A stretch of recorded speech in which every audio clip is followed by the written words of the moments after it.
Hello बच्चों, नमस्ते। I am M के गौर। और बच्चों, 10th क्लास के इस वीडियो में एक नया टॉपिक चालू करने वाले, लाइट चैप्टर जो है उसका जो सेकंड पार्ट है, रिफ्रैक्शन ऑफ लाइट, स्टार्ट करने वाले हैं।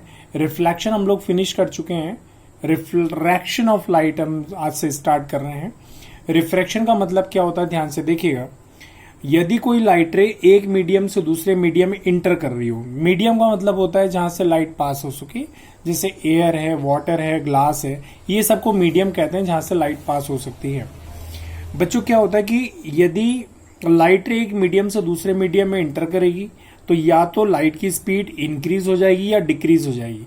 ये कैसे मालूम करेंगे कि इंक्रीज हो जाएगी या डिक्रीज हो जाएगी? देखिए अभी ध्यान से, मैं आपको कुछ कॉन्सेप्ट क्लियर कर रहा हूं। देखिए बच्चों, सपोज करते हैं यहां पर एयर है, एक मीडियम में एयर ले रहा हूं, दूसरा मीडियम यहां पर ले रहा हूं मैं वाटर, और तीसरा मीडियम यहां पर ले रहा हूं मैं ग्लास। अब एयर में मॉलिक्यूल डिस्टेंस पर होते हैं, ये देखिए डेंसिटी कम रहती है, रेयरर मीडियम है ये।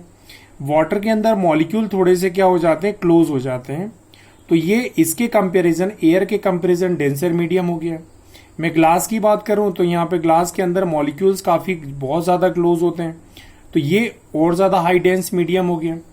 तो क्या हुआ कि अगर इन दोनों को कंपेयर करते हैं, अगर यदि लाइट रे, ठीक है, एयर से वाटर में भी जा सकती है, वाटर से ग्लास में, ग्लास से वाटर में, या वाटर से एयर में भी जा सकती है, एयर से ग्लास में, ग्लास से एयर में भी आ सकती है। लेकिन अगर बच्चों ये अगर दो मीडियम कोई से भी लें तो यहां पर एक मीडियम रेयरर हो जाएगा और दूसरा मीडियम क्या हो जाएगा, डेंसर हो जाएगा। तो अब लाइट रे की जो स्पीड होती है वो इतनी होती है 3 × 10⁸ मीटर पर सेकेंड। समझिएगा आप ध्यान से, ये स्पीड ऑफ लाइट होती है बच्चों एयर के अंदर। लेकिन अगर वो लाइट रे एयर से होती हुई ग्लास के अंदर, बहुत सारी वाटर में या ग्लास में चली जाए, तो डेंसर मीडियम की वजह से मॉलिक्यूल चूंकि यहाँ पे क्लोज हैं, यहाँ और ज्यादा क्लोज हैं, तो एयर से जब लाइट रे यहाँ से एयर से वाटर में जाएगी तो भी स्पीड कम हो जाएगी, एयर से ग्लास में जाएगी तो भी स्पीड कम हो जाएगी, क्योंकि यहाँ पर रेयरर मीडियम और यहाँ पर डेंसर मीडियम है। दो ही मीडियम ले लेते हैं, कोई दिक्कत नहीं है। अगर यदि रेयरर मीडियम से डेंसर मीडियम में अगर लाइट रे इंटर करती है सडनली, तो स्पीड कम हो जाएगी, ज्यादा से कम हो जाएगी, क्योंकि यहाँ पर मॉलिक्यूल दूर दूर है तो स्पीड ज्यादा रहेगी, यहाँ पर मॉलिक्यूल क्लोज है तो स्पीड कम रहेगी।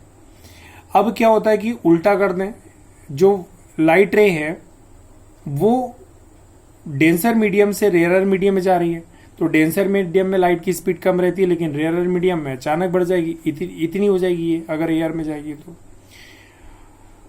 ठीक है बच्चों, तो कहने का मतलब क्या हुआ कि जब भी कोई लाइट रे एक मीडियम से दूसरे मीडियम में इंटर करती है तो ये वाली स्पीड तो चेंज होती है, मतलब स्पीड कम से ज्यादा हो जाएगी या ज्यादा से कम हो जाएगी।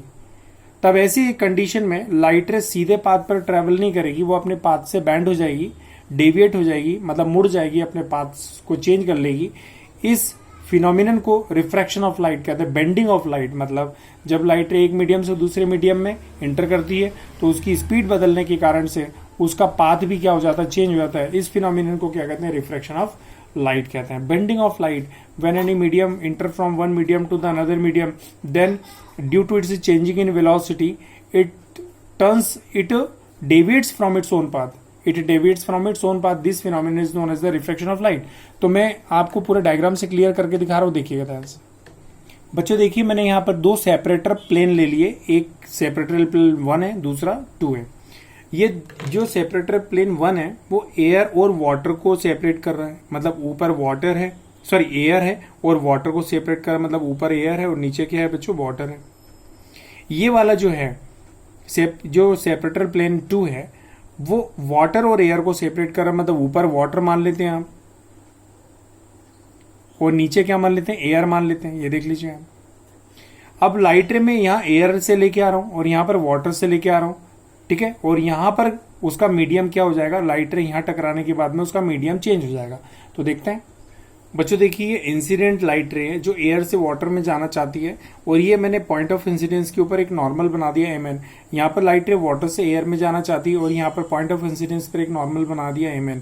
ठीक है बच्चों, तो ये जो लाइट रे है रेयरर मीडियम से डेंसर मीडियम में आ रही है, तो उसका पाथ सीधा होना चाहिए अगर ये मीडियम सेम होते तो, लेकिन मीडियम चेंज होने से स्पीड चेंज हो जाएगी और स्पीड चेंज होने की वजह से उसका पाथ भी चेंज हो जाएगा।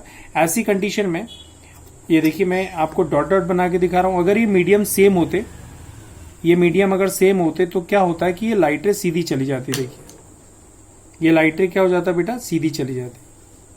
और अगर ये दो मीडियम सेम होते तो भी यहां पे लाइट सीधी चली जाती, लाइट रे, है ना। लेकिन बेंड होगी क्योंकि स्पीड चेंज होगी, मीडियम चेंज हो रहा तो स्पीड भी चेंज होगी, बेंड होगी लाइट। यहां पर एयर से वाटर में जा रही है, रेयरर मीडियम से डेंसर मीडियम में जा रही है, स्पीड ज्यादा से क्या हो जाएगी, कम हो जाएगी, मतलब डिक्रीज हो जाएगी। और डिक्रीज होने की वजह से वो टुवर्ड्स द नॉर्मल बेंड हो जाएगी। स्पीड जब भी कम होती है तो जो नई लाइट रे है, मतलब रिफ्रेक्टेड लाइट रे, वो टुवर्ड्स द नॉर्मल क्या हो जाएगी बच्चों, बैंड हो जाएगी। ठीक है, मतलब सीधी नहीं जाएगी, ये बैंड होके जाएगी इस तरीके से। देखिए यहां से यू निकल जाएगी, ये बैंड होकर के जाएगी यहां से। तो यहाँ एरो बना देता हूं, ये आने का एरो है, ये जाने का एरो। इसके बाद में देखिएगा ये जो लाइट रे है डेंसर मीडियम से रेयर मीडियम में जा रही है, तो स्पीड कम से क्या हो जाएगी, ज्यादा। ऐसी कंडीशन में लाइट रे अभी फ्रॉम द नॉर्मल चली जाएगी। तो यहाँ पर क्या हो जाएगा, अभी फ्रॉम द नॉर्मल ले जाइए लाइट रे को। तो बच्चों देखिए मैंने अभी फ्रॉम द नॉर्मल, नॉर्मल से दूर ले गया, यहाँ से जाना चाहिए था लेकिन नॉर्मल से दूर हट गई, यहाँ से जाना चाहिए नॉर्मल की बेंड हो गई। तो यहाँ पर क्या हो रहा है, लाइट रे जब एक मीडियम से दूसरे मीडियम में एंटर कर रही है तो स्पीड चेंज हो रही है, स्पीड चेंज होने से उसका पाथ भी चेंज हो रहा है, वो बेंड हो रही है अपने पाथ से। इस फिनोमिनन को रिफ्रेक्शन ऑफ लाइट कहते हैं। मैं डेफिनेशन बोल के दिखा रहा हूँ बच्चों, ध्यान से देखिएगा। When any light ray comes from one medium to the inter medium, one medium to another medium, या when any light ray enters from one medium to another medium, then due to the changing of its velocity it deviates from its own path. This phenomenon is known as the refraction of light. एक बार फिर से बोल रहा हूँ, when any light ray enters from one medium to the another medium, then it deviates from its own path. This phenomenon is known as the refraction of light. मैं definition लिख के दिखा रहा हूँ, देखिएगा।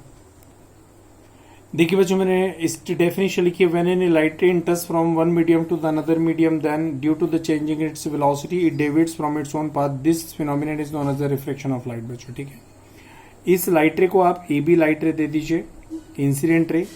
इस लाइट रे को बी सी लाइट रे दे दीजिए, रिफ्रैक्टेड रे। ये हो गई ए बी इंसिडेंट रे, ये हो गई बी सी रिफ्रैक्टेड रे। यहाँ पर बनेगा angle of incidence small I, यहाँ पर बनेगा angle of refraction, angle of incidence यहाँ पर, और एंगल ऑफ रिफ्लेक्शन बच्चों यहाँ पर। क्लियर हुआ सभी को? तो बच्चों ये मैंने रिफ्रैक्शन को एक्सप्लेन करके दिखाया है और रिफ्रैक्शन की डेफिनेशन लिखी हुई है। यहाँ पर क्या होगा, ध्यान से देखिएगा, इंसिडेंट रे और नॉर्मल के बीच जो एंगल बनेगा, angle of incidence, incident ray और रिफ्लेक्टेड और नॉर्मल के बीच जो एंगल बनेगा ये वाला, उसको एंगल ऑफ रिफ्रैक्शन कहते हैं। ठीक है, समझ में आया बच्चों?